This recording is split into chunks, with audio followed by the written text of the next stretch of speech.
Let us discuss law of segregation with the help of a monohybrid cross.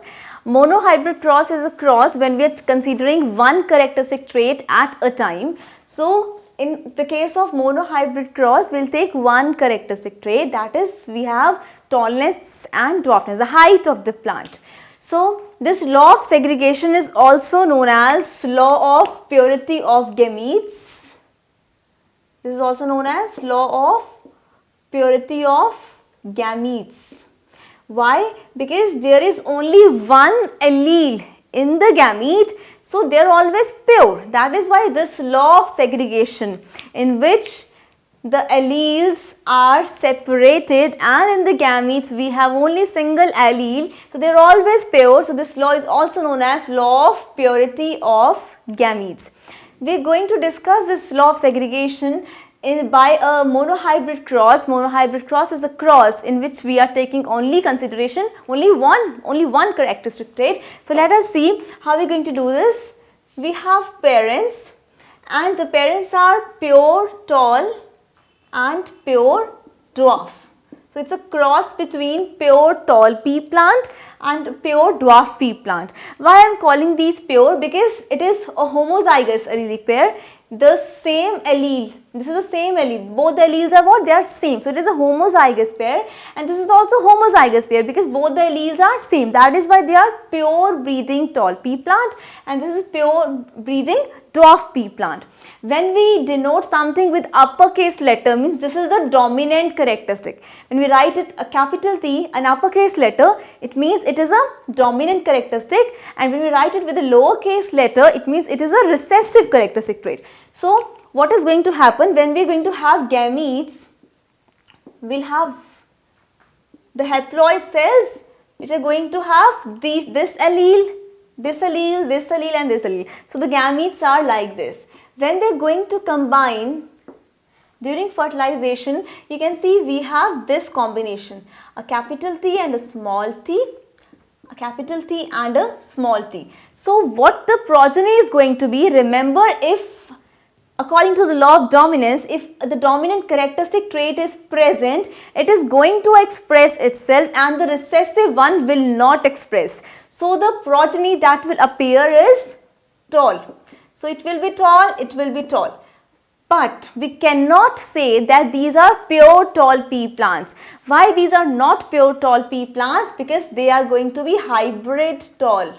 They are hybrid tall pea plants. Why they are hybrid tall pea plants? Because now as you see that they are not homozygous. These are not the same alleles. One is dominant and the other is recessive. But the recessive was not able to express itself because it is recessive. Only the dominant is going to express when the dominant characteristic trait is present. So here also it is a hybrid tall pea plant. Why? Now you very well know that because the alleles are different. One we have a dominant allele and the other is recessive allele. So now it is a heterozygous condition, not homozygous. So now they are hybrid tall pea plants. So what are we going to do? We are going to say that in F1 generation tall pea plants were produced, but they were all hybrid tall. For the second generation, we are going to do selfing of these pea plants, and selfing means we are going to cross these pea plants with each other. This is known as selfing. So when we did selfing, what are we going to have in the F2 generation? We will write it in the form of a Punnett square. This idea was given by the scientist named Punnett, in which on the left hand side we are going to write the what? We are going to write the male gametes. What are going to be the male gametes from this side? Capital T and a small t. And on this upper side we are going to write the gametes from the female parent, that is again capital T and small t. So this is how we are going to make a Punnett square, and we are going to work out for the combination of alleles, and we will see what are the combinations that we get in terms of this Punnett square. So remember, in the F1 generation we had all hybrid tall pea plants, and for F2 generation we are going to do selfing, in which we have crossed these plants which were the result of what? Which were the result of F1 generation, and I am here showing it with the help of Punnett square. You can also show it like this in the way we got F1 generation, but Punnett square is just drawn so that we have less errors when we make these cross. So we are going to work out with the combination of alleles from the male gametes also and from the female gametes also. From on the left hand side we have put male gametes and on the upper side we have put some female gametes. So these combinations will work out as, here you have capital T and uppercase letter T, and here also we have a capital T. Here we have a capital T and this is a small t. Here we have capital T and a small t, and here you see that we have both small t's, means the recessive character is going to be expressed in this case, since in all the three cases the dominant trait is present. The recessive is not going to express in these two cases, but in this case no dominant allele is present, so this is going to express. So what is going to happen, you see, if you talk about this plant, you can say that this is homozygous because both the alleles are same, they are both dominant. So it will be a pure tall pea plant. But in this case, we have different alleles, one is dominant, other is recessive, but the characteristic trait that will appear will be the dominant one. So it will be a tall pea plant, but what it is going to be? This is going to be what? This is going to be hybrid tall pea plant. In the other case also, we have two different alleles. This is again going to be a hybrid tall pea plant. Okay. This is going to be hybrid tall pea plant. And then we have the alleles which are same. This is homozygous.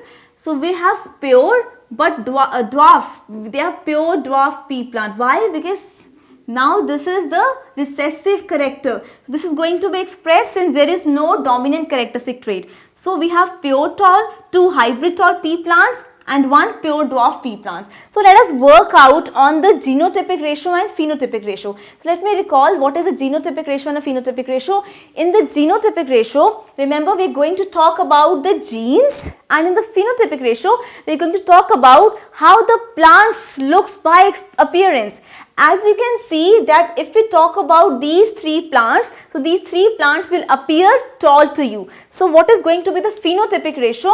Phenotypic ratio is ratio tall, ratio dwarf. So how many plants are going to be tall? 1, 2 and 3. So it is 3 plants out of 4 are going to be tall, and how many plants are going to be dwarf? It is 1.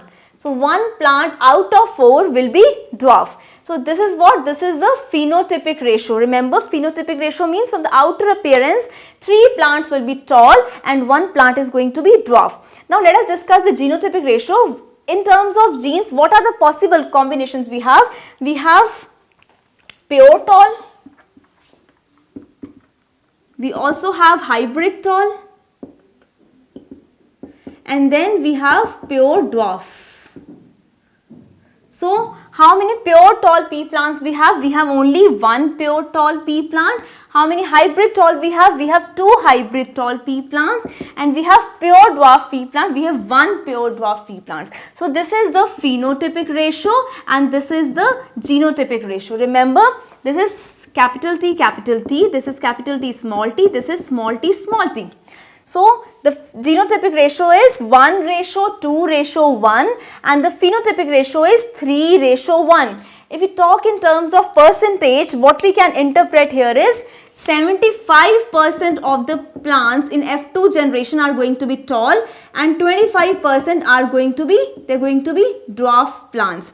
So remember that 75% are going to be tall and 25% are going to be dwarf, and here we can conclude as 25% are going to be pure tall, 50% are going to be hybrid tall and 25% are going to be again pure dwarf. So this is how we can make it in terms of percentage also. But remember the phenotypic ratio for F2 generation in case of what? In case of Mendel's monohybrid crosses, 3:1, and the genotypic ratio in case of Mendel's monohybrid crosses 1:2:1, and we can make out the 75% tall pea plants, we can make out for 25% dwarf pea plants. And the genotypic ratio says that 25% of the plants are pure tall, 50% of the plants are hybrid tall and 25% of the plants are pure dwarf. So let's recall the law of segregation again, which is also known as purity of gametes. 2 alleles controlling each character. So we have 2 alleles which are controlling each character. They maintain identity in the organism, but during the formation of gametes, by meiosis, they move apart due to separation, and this separation word means segregation. So separation of the homologous chromosome so that each gamete receives only one allele of each character on random basis. We have shown this with the help of a monohybrid cross, that in the F1 generation, the first filial generation, F1 generation means the first filial generation, we observed that the progeny was hybrid tall because it had both the alleles, an uppercase letter T also and a lowercase letter t also. And when we did selfing for the F2 generation, we had different combination, out of which 75% were tall from appearance and 25% were dwarf.